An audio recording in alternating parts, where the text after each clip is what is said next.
Hello everyone, this is Scarzig and welcome back.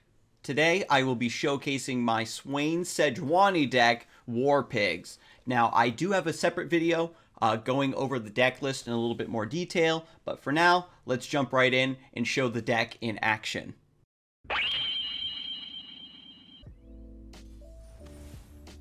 Ooh, deep. Okay, so this deck, got a really big boost from the new metagame shift, of course. They don't need to run as much healing, so they have a much more consistent time just getting through the early game. And, very few decks can actually stop them in the late game. Leviathan is very important because, it doesn't matter if their board is full of big sea monsters if you just stun them all and swing for lethal. Crimson Curator's nice. We don't need Tavern Keeper because they aren't very aggressive early. I do really want to keep the Leviathan, so I think that keeping the Scar Maiden Reaver as well is a bit greedy. So let's try to get some 1-drops, 2-drops going on. There we go. We'll hold the Imperial Demolitionist, of course, to hit the Crimson Curator. There is a chance that we will draw Crimson Disciple as well. No, we can pass here. There's the Crimson Disciple, perfect. So we've got a really aggressive curve going on here, which is, again, one other angle that we can take in this matchup. Because, again, they're running less healing, which means the burn plan becomes a little bit more effective. We can attack with the 3-4, see what they do. They just take the hit. Because they're on 5 mana, they could have, blocked plus Grasp, which is still fine for us, because it's a really important removal spell. So we're just going to get a really nice chunk here. 1 damage, and then deals 2, and then another 2. So that's 5 damage overall to level up Swain, because it counts the initial 1 damage from Imperial Demolitionist. So the Jaw Hunters most likely clears the Crimson Disciple, but I'm glad that we were able to get a lot of value out of it. We have some very good top decks like Take Heart, Death's Hand, or Elixir of Iron that would really throw this game into our favor. But for now, we're just going to let them get this trade, I think.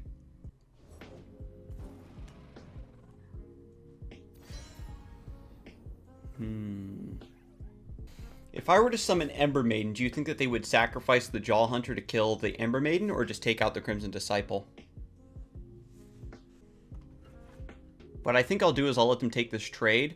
I'll block the Deadbloom Wanderer with the Omen Hawk and then play Ember Maiden post-combat.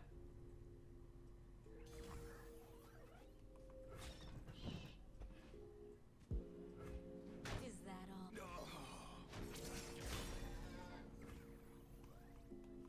Destruction feeds my fire. Every individual tick of the Ember Maiden on both Nexuses and all the units in play also count for Swain. So this will clear this thing. Maybe they take this out with Vile Feast or something, but pretty much the Leviathan is our win condition. Swain is almost leveled up as well.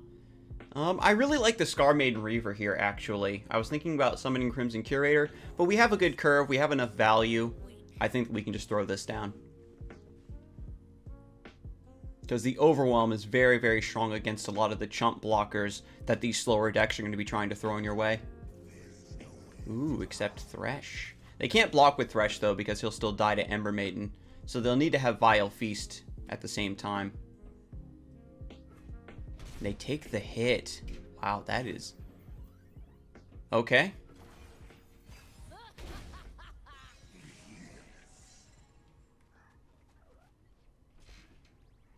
Little bit late on the Death's Hand. That's unfortunate. If they didn't get that 3 healing off of the Deadbloom Wanderer, they're in a really bad spot. They could do hit plus Vile Feast. Or something along those lines. I wonder if I want to summon Swain here to force it. I'll pass and see what they do. With 2 Challenger units in play, they want to go into combat. I could Death's Hand the Jaw Hunters, just in case they are trying to set up Punch plus Withering Wail, or Punch plus Vile Feast. I don't really care too much about Thresh getting some progress here and leveling up, I think. Like, it's nice to get the Nautilus into play for free, but... okay. So they did have the Vile Feast, so the Death's Hand was correct there. But they didn't want to take damage on the Thresh, so that just tells me they want to retain this as a blocker. They don't want it to take a ton of damage. Swain is good here. Swain's definitely good here. Because he levels up, and this lets us play Swain into Leviathan. I think we just open attack, honestly. Jettison. They aren't anywhere close to deep. I think Deadbloom Wanderer and Jettison were the only toss cards that they've got in this round. This game, I mean. So again, we're still one turn off Leviathan. So we just attack in here. My opponent, again, could have Grasp and then block with Thresh. But we've got Leviathan next round and maybe draw us another Swain. I think it's worth it. It is very risky. But I'm going to go for it. Again, we're sort of racing against the clock here.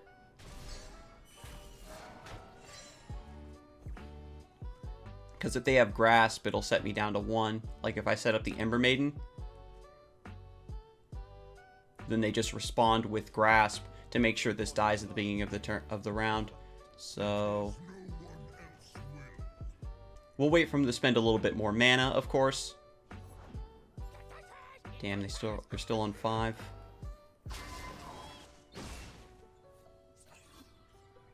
They tossed 1 Grasp. Like, I know for sure that they're running it. You know what? I'm going to play the Ember Maiden because it clears the Thresh. And with Leviathan coming up, I think that we can just close out the game from there. Ooh, Sap Magic to heal Thresh. Okay. Wow, they were like nowhere near getting deep, and then they just like pulled it off all in one burst. That's pretty impressive.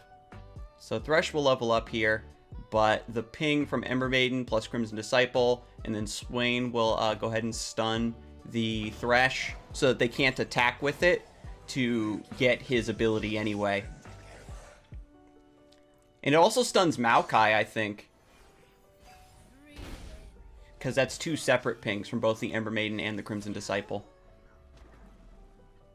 And of course that stacks where the stun goes onto the Dread Dredger because it was the strongest next in line. So Maokai's still alive. But now they're at 2 HP, and so basically if they don't have Ruination here, if they do Ruination, I just play Leviathan and win. Or if they spend mana to go below Vengeance, I play Leviathan and we win. But typically this is how the deck wins against these lists that have the big things in the late game, is just simply by playing. You know, the Swain stun is just crazy. Ooh, Maokai leveling up. This was actually quite close. Maokai leveling up around round 7, round 8 is very typical. So the fact that we have Leviathan in hand is very strong. It's not going to draw us another Swain, though, however.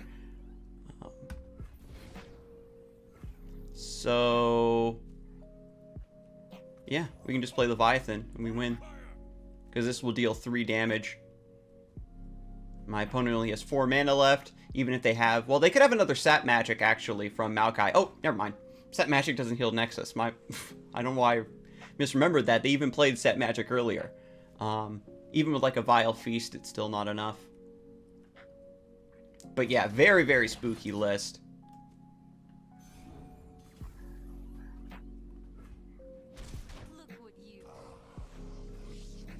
And you definitely should block there, just for safety's sake.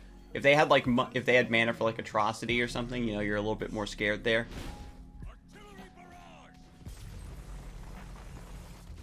But very solid, even against deep. I feel like a lot of games where you feel like you aren't going to be putting up much of a fight, you still manage to come out on top. Ooh, Vi Heimerdinger. Okay. So the thing about this matchup is it's actually pretty decent after the Vi nerf. We keep Ravenous Flock. It's a really great way to answer Vi. This is a great hand overall, but the thing about this deck is it does play pretty slowly, and you can beat them up early if you get the right cards. Typically, the only thing you really need to avoid is they'll play a Vi with a lot of attack power and cast like Spirit's Refuge on it or something to heal a bunch of HP. But other than that, this matchup has been pretty good for us, historically.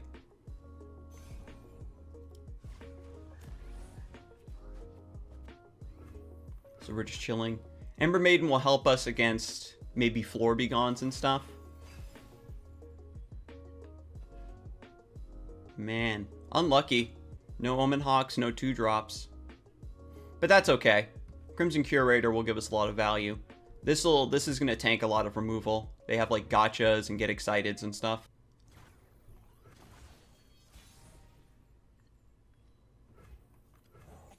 A little late there, Crimson Disciple. So again, it's in your opponent's like best interest to one-shot these before you get too much value out of them. But getting extra bodies off of Crimson Curator just means that we're going to be getting a lot of... Ooh, this is actually tough if I want to Death's Hand Claws of the Dragon or not. Because Death's Hand is really good for answering like the Heimerdinger turrets. I'll pass. Ooh, Thermo. Drat. If I Death's Hand now, then they can't just open attack me with the 3-2. I don't really have anything that lines up against it quite well. But Thermogenic Beam going down early like this is actually really nice. It's one of the deck's only answers to Swain and Leviathan outside of Will of Ionia. This is actually a really agonizing decision. I'll save the Death's Hand.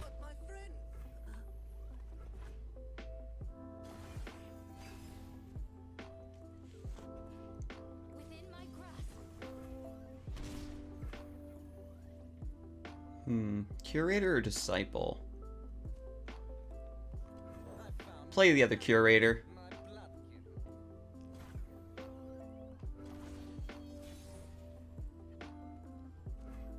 So now I can just relax, play Ember Maiden, get guaranteed value. Elixir of Iron's a really strong top deck. It would have been fantastic last round to counter the Thermogenic Beam, but you can't always count on having these in hand. It's too bad. There's also Take Heart in this list, which can really help us out. So they're gonna go for they're gonna pop off with Heimer this round. Again, they can't really set up the turrets because of Ember Maiden. So they'll have to wait a couple rounds, or they'll have to have a Mystic Shot here or something. But I have Elixir of Iron to stuff that attempt, which is really nice. Yeah, I was gonna say if they didn't spend the mana, I'd probably just go for Death's Hand on Heimerdinger and have the Ember Maiden finish him off. But with this line, we also get extra value. We get some more units with Crimson Curator to survive through the mid game, and then Crimson Disciple. The 2 mana allows him to summon a tough turret, which will survive the Ember Maiden, but that's fine as well. Yeah, we can just pass. Death's Hand is, like, again, really important for taking out the Floor Begons if you can't block them. And once you get your Swain into play and he's leveled up, this gives you a way to proc a stun, things like that.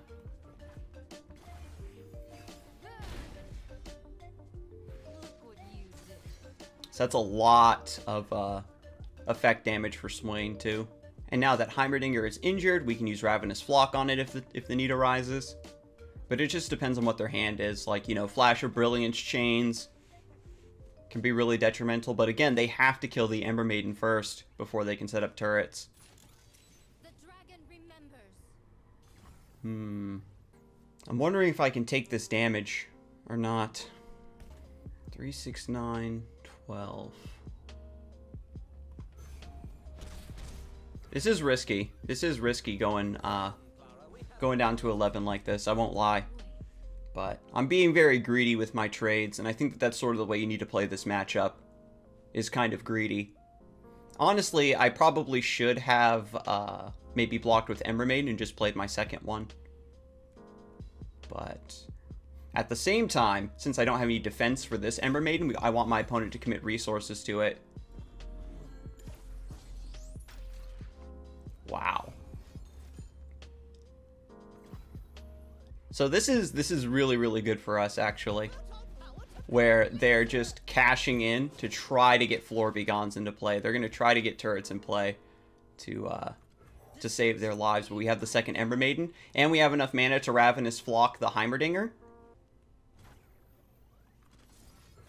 so that he will die to Ember Maiden at the start of the next round.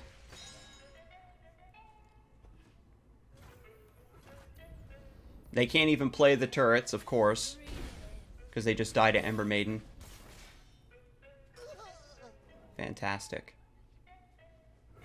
So now we have Leviathan next round. We've got Crimson Awakener, but that kills these. I think I want to save Sejuani to face Vi. So I think what I do is I Death's Hand this turret, and then Sejuani what they summon afterwards. Because now I'm like really far ahead on board. Yep, Spirit's Refuge. And so with the Frostbite from Sejuani, we get to sidestep the lifesteal on the turret. They could have, the 3 mana could be another Twin Discipline. But this Sejuani is excellently timed. Curves right into Leviathan next round. And if we had gotten any copies of Take Heart over the course of this game, we'd actually be able to attack in with these and be a bit more aggressive. Also, 3 mana means they can't Will of Ionia the Sejuani. This is guaranteed to connect with the Overwhelm into the turret. So that's going to be 4, 5, 6, 7, 8, 9, 10, 11, 12, 13, 14 damage, 15, 16, 17 at the start of the next round. So they do have the Discipline of Force. So they do get plus 3 HP off of this. But we just cancel that out.